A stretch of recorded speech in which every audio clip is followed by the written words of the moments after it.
Hey guys, it's Dan, your host here, Dan's Reviews, and today I'm back for another Walking Dead video for today. And in today's video, we're going to be doing another ranking Walking Dead list video. This one is going to be ranking all of the penultimate episodes of the series from worst to best.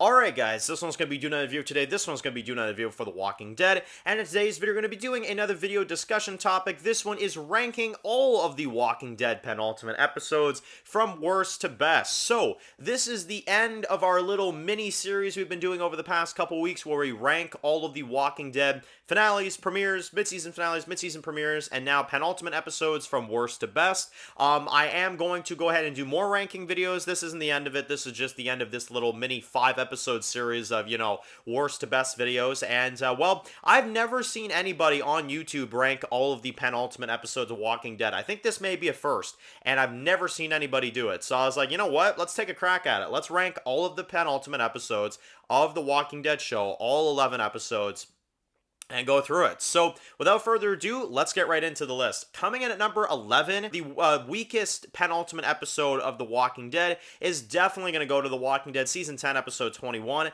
Diverged. This does not serve as a penultimate episode in the slightest. This does not serve as a penultimate episode. I mean, literally, you have Daryl driving his bike, and you've got Carol making soup. I'm not even exaggerating. That's what the episode's about. And the threat is a rat, the episode. That's the big threat of the episode. Now, I know what you guys are going to say. This is a bonus episode, Dan. Maybe you should be a little bit more easy on this one because it is a bonus episode. It is a pandemic episode. And yes, I do understand. And I honestly, certain episodes, you can definitely tell that it was hard for them to film. So I'm not going to beat up on that side of things. But as an episode, as entertainment, they could have done a lot better. And especially when you get episodes like Home Sweet Home, which I thought was really good, and Here's Negan, which I thought was fantastic. And you look at an episode like this and you're like, okay, so if you've done 2 episodes like those, you could have definitely done something better with this, Yes, it's a pandemic. Yes, they have limitations, but you could have thought of something way better than that. I mean, honestly, for a penultimate first season, that was a weak attempt. Number 10 is then going to be Season 8, Episode 15. This one's called Worth. Now, this is a pretty good episode. Onward, I think these penultimate episodes get pretty good, as you guys can tell. This one, though, I'm just not big on the whole Aaron laying in the rain plot and trying to convince Oceanside. That stuff did not work for me. Also, Eugene throwing up on Rosita and the whole captive thing, that just was not that exciting. But Simon versus Negan, on the other hand, I love that stuff. I thought that was so cool. Simon fighting Negan and Dwight getting caught by Negan, which was a really good twist because in the comic books, Dwight never got caught by Negan while he was in the sanctuary. Negan only found out what Dwight was doing once he was locked up, right? So I actually love the idea that Dwight is caught by Negan and he is actually confronted. It's actually a really cool twist and I think it's well done. So yeah, this episode, it's mostly good, but I think there are a few plots that kind of drag. Number 9 is then going to be Season 7, Episode 15, Something They Need. Now, this is, again, a pretty good episode. You get Oceanside in this one. They take the guns from them.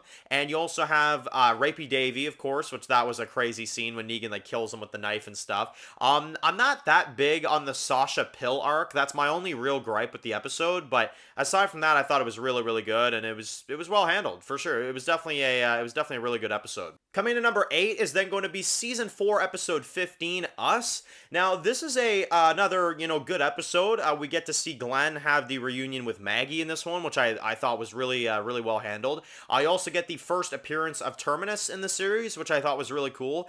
You also get Daryl, who's, fighting with that one Claimer guy, and you get a lot of good development for Joe in this episode, too. It is more of a chill kind of penultimate episode than, Better Angels and This Sorrowful Life beforehand, but it was really good. It was definitely a really good episode.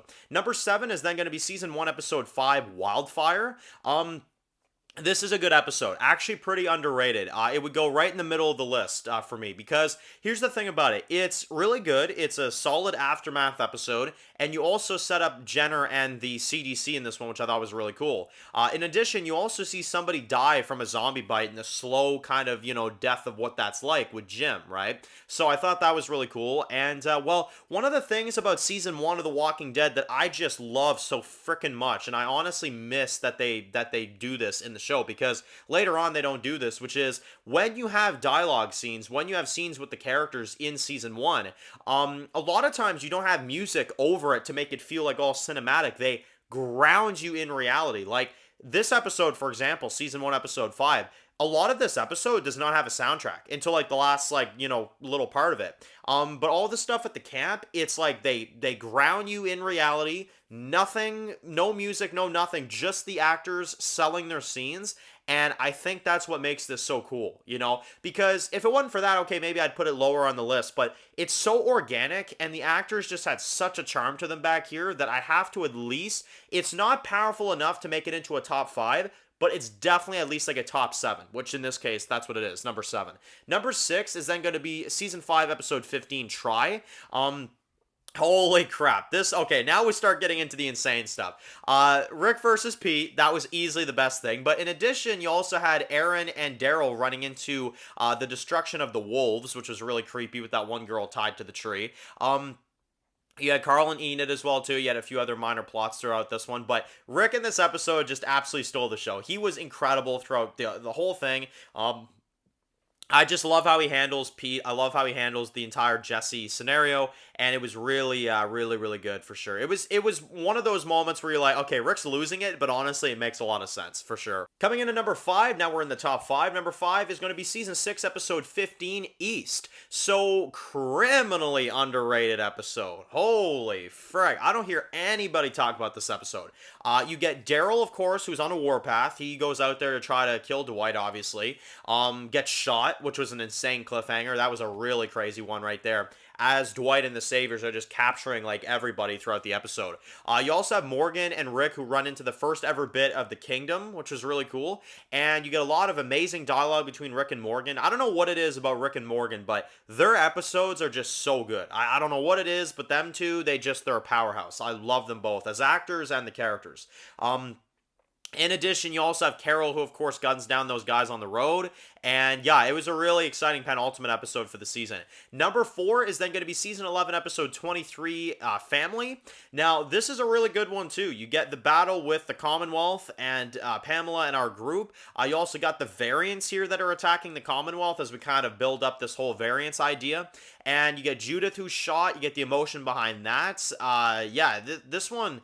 It really was powerful because you got to spend a lot of time with our characters before the show wrapped up and before the crazy series finale, like the scene with Negan and Ezekiel when Negan's talking about like how they're all better than him, and some of the Daryl and Judith dialogue and stuff like that. You really got to chill with the characters, then you got your battle, and then you got a major cliffhanger with Judith. I really thought it worked, and I thought it was a good episode.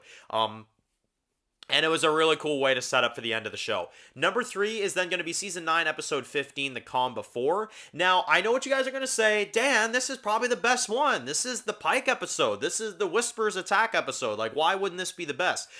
It's number 3, so I still really love it. Don't get me wrong. The only reason it's not number 1 is because I actually would say this is the best episode with everything else included, with the fair and everything like that, if the heads on Pikes were better and more impactful, I guess is what I would say.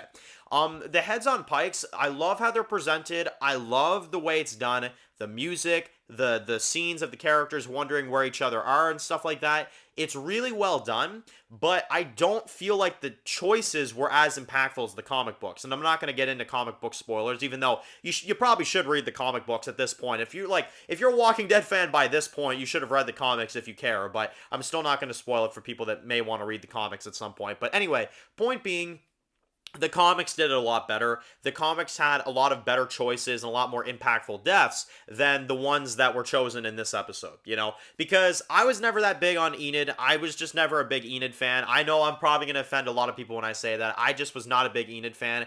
I actually was someone that loved Tara. I know that's an unpopular opinion, that I'm not that big on Enid and I love Tara. That I know is a very big one, but again, just my opinion, of course.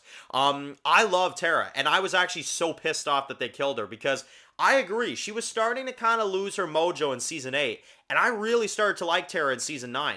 And then they killed her. And I was like, what the frig? Like, seriously, what's going on here? And I don't know. And then in season 10, it felt like there was like nothing going on at Hilltop. Like, it's like no one was really in charge because Tara was dead. You know, I don't know. It didn't work for me. And Henry, I couldn't stand that little idiot. I mean, honestly, he was just so dumb and definitely a comic Carl wannabe. Yeah, no, it did not work whatsoever. So, anyway, for all that being said, I think the episode is good, but the choices of the Pikes could have been better. Number 2 is then going to be season 3, episode 15, This Sorrowful Life. This is a legendary episode. This is, of course, Merle's final episode in the series. You've got Rick and, his decision to potentially give Michonne over to the governor, which was really intense. And it was just all around really good. I mean, it was really good.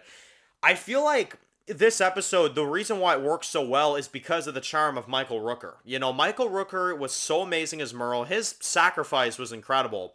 And when Daryl had to put down his brother, I mean, even though the scene is memed now, like the Daryl crying face and stuff, I'm sure you guys have all seen it, it's still amazing. I mean, regardless of the memes, it's still really, really good.